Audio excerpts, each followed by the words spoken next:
आप सभी को मेरा नमस्कार। आज पुनः एक प्रश्न सामने आया, एक ऐसे बच्चे का जो विगत कई वर्षों से आध्यात्म कर रहा है, सहयोग कर रहा है। ऐसे कुछ बच्चे हैं जिनको सहयोग करते हुए भी कुछ वर्ष बीत चुके हैं और उन्हें कोई जॉब नहीं मिली है। तो वे शंका करने लगते हैं कि जब हम इसको इतने ध्यान से करते हैं या मेरी आस्था है तो हमें नौकरी क्यों नहीं मिलती, अच्छी नौकरी क्यों नहीं मिलती।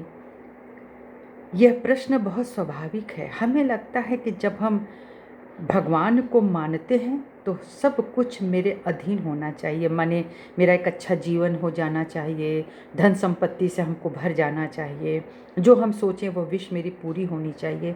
थोड़ा ये सोच मुझे लगता है कि गलत है। जब आप ईश्वर के नज़दीक जाना चाहते हैं तो बहुत कुछ छोड़ के जाना पड़ता है।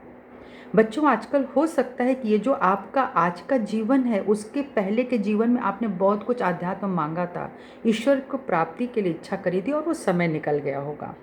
इस जीवन में आपको पहले ही वो समय दे दिया गया कि आप प्राप्ति करें, आप योग प्राप्त करें, आप आत्मा की प्राप्ति करें, स्थित प्रज्ञ बने। साथ ही साथ इसके लिए हमको वो मेहनत करनी है जो कि हमको रोटी रोजी के लिए चाहिए होता है। जो लोग आज बड़ी बड़ी जगहों पर हैं या बहुत पैसे में हैं, तो मेरा ये मानना है कि ये उनके अपने कर्म हैं पिछले जन्म के, जो आज वो भुगत रहे हैं या भोग रहे हैं। इसी तरह से जब मैं किसी सफाई कर्मचारी को या ऐसे लोगों को जो देखती हूँ जो दिन भर मेहनत करते हैं लेकिन उनकी आमदनी बहुत कम होती है, तो क्या वो मेहनत नहीं कर रहे हैं?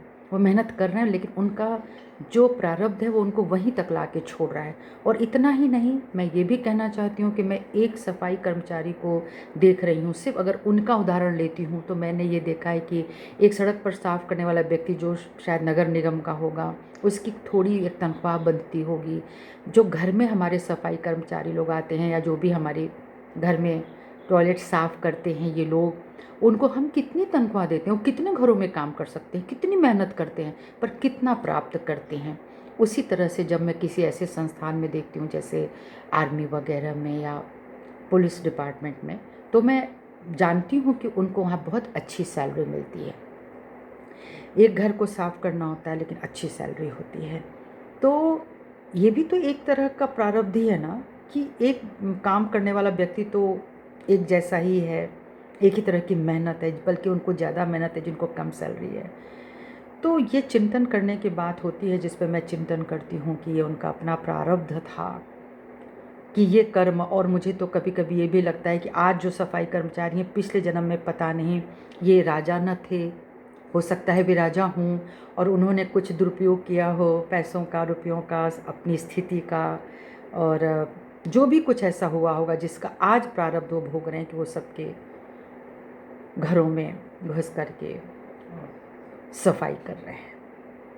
तो कहने का मतलब ये है कि आपने जो कुछ भी किया होगा वह कभी निरर्थक नहीं जाता है बच्चों, वह आपको मिलेगा ही मिलेगा। आप मेहनत करेंगे, जीवन एक कुएं की तरह है, कितनी भी मेहनत करके डालते चले जाइए, ये जज्ब कर लेता है। लेकिन इतना आप ज़रूर विश्वास रखिए कि वह फलित ज़रूर होगा। आज का किया हुआ कुछ समय बाद फलित होगा, तुरंत हर चीज़ का परिणाम नहीं मिलता है।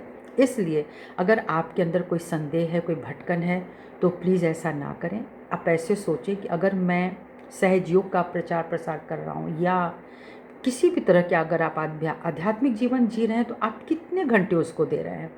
1 घंटे देते हैं, 2 घंटे, 3 घंटे देते हैं?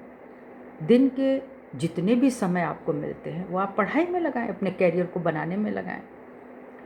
तो बहुत सारे लोग हैं जो मेहनत कर रहे हैं, किसी एक तरफ करते हैं काम, उसके बाद वो अपना एक करियर भी बना रहे होते हैं। तो इसका मतलब है कि हमसे वो और मेहनत मांगा जा रहा है कि हम उस जगह तक पहुंच जाएं जहां हमको प्राप्त करना है। लेकिन यह भी बहुत बड़ा सत्य है कि जब समय आता है तभी मिलता है, जिनको जो मिलना होता है वही मिलता है। हम सब लोग एक कंपटीशन में जाते हैं पर हम उसको विजय उसमें नहीं प्राप्त कर पाते हैं। हमारी ज़िंदगी का ढर्रा ही बदल जाता है, क्या सोचे होते हैं क्या। लेकिन अगर आप परमात्मा से जुड़े हैं तो इस बात का ज़रूर विश्वास रखिए कि परमात्मा आपसे वही कराएंगे जो आप चाहते हैं। बहुत अंतर्द्वंद में मत जाएं। मुझे इतना विश्वास है, श्री माता जी भी कहते हैं, जब आप प्रभु की सेवा में लगे होते हैं तो आप कभी भी भूखे नहीं मरते हैं। आपको हमेशा अन्न, प्राप्त होता है, पेट भरता है, छत मिलती है, कहीं से किसी भी तरह से आपकी ये व्यवस्था कर दी जाती है, इससे आप बहुत परेशान ना हों। और आपने कहा कि समाज हमें बहुत परेशान करता है, तो वो करेगा, उसका स्वभाव है। आप अगर 10,000 पाएंगे तब भी वो आपको संतुष्ट रखेगा, और आप शायद असंतुष्ट होंगे कि इससे मेरा जीवन नहीं चल रहा है। आप 50,000 पाएंगे तो भी दुनिया संतुष्ट रखेगी, और आप भी असंतुष्ट रहेंगे कि इससे मेरा जीवन नहीं चल रहा है। आप 1,00,000 पाएंगे, कई लाख पाएंगे, करोड़ पाएंगे बच्चों, क्या उससे उनका जीवन संतुष्ट है? इतनी प्राप्ति के बाद भी आप पूछें सबका जीवन संतुष्ट है, वो खुशी में, आनंद में है?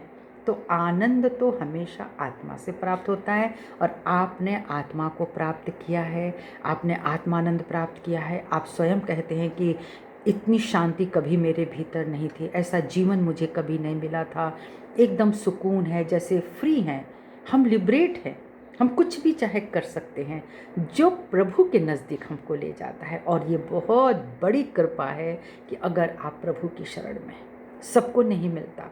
हम भाग भाग के मंदिर चले जाएं, हम भाग भाग के तीर्थ स्थान पे चले जाएं, हम वहीं से ढकेल दिए जाते हैं, हम उसी भगदड़ में मर जाते हैं। ये कोई आसान विषय नहीं है, ये बहुत गहन विषय है कि हम दर्शन करने जाते हैं और वहाँ कौन कौन सी आपदा आ जाती है हमारे ऊपर। तो चिंतन तो हमें करना ही चाहिए कि आज हम कहाँ पर बैठे हैं। अगर आपको आनंद मिल रहा है, आप जहाँ भी बैठे हैं, आत्मा का आनंद, तो आप हमेशा खुश रहिए। प्रभु भी एक चाकर की तरह बन कर के अपने भक्तों की सेवा करते हैं, इसमें कभी शक मत रखिएगा। सदैव प्रसन्न रहिए।